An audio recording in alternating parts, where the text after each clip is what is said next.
संस्काराचं बीजारोप आणि ही यशाकडे घेऊन जात्या. काल पोरांनो तुम्ही बघितलं असं MPSC UPSC चा, परत CRPF, परत IPS असे बरेच रिझल्ट लागलेत, बरोबर का नाही?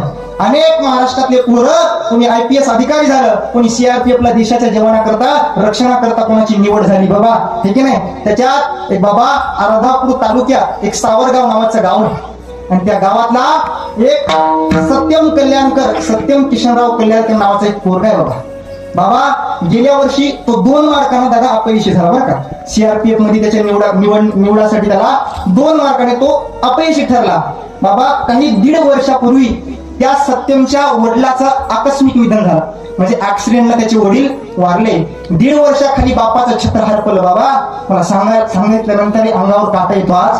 पण त्या आमच्या सत्यमनं माझ्या पाहुण्यातला येतो, माझ्या वहिनीचा सक्का भाऊ येतो. पण ऐका ना, तो सत्यम बापाची जाण त्याला होती. 1.5 वर्षापूर्वी बापाने बापाचा आधार हरवलाय.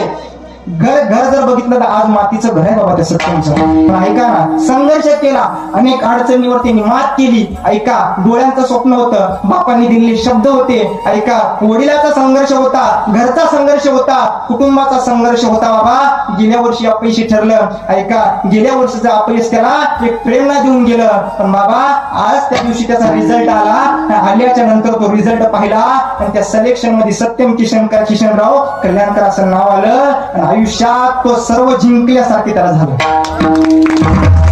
सुवर्ण अक्षरानं करून ठेवावा असा दिवस त्याच्या जीवनात उजळला बाबा.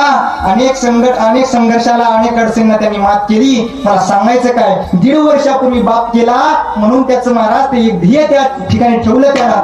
आज तो CRPF देशाच्या रक्षणाकरता तो बॉर्डरवर गेला. मला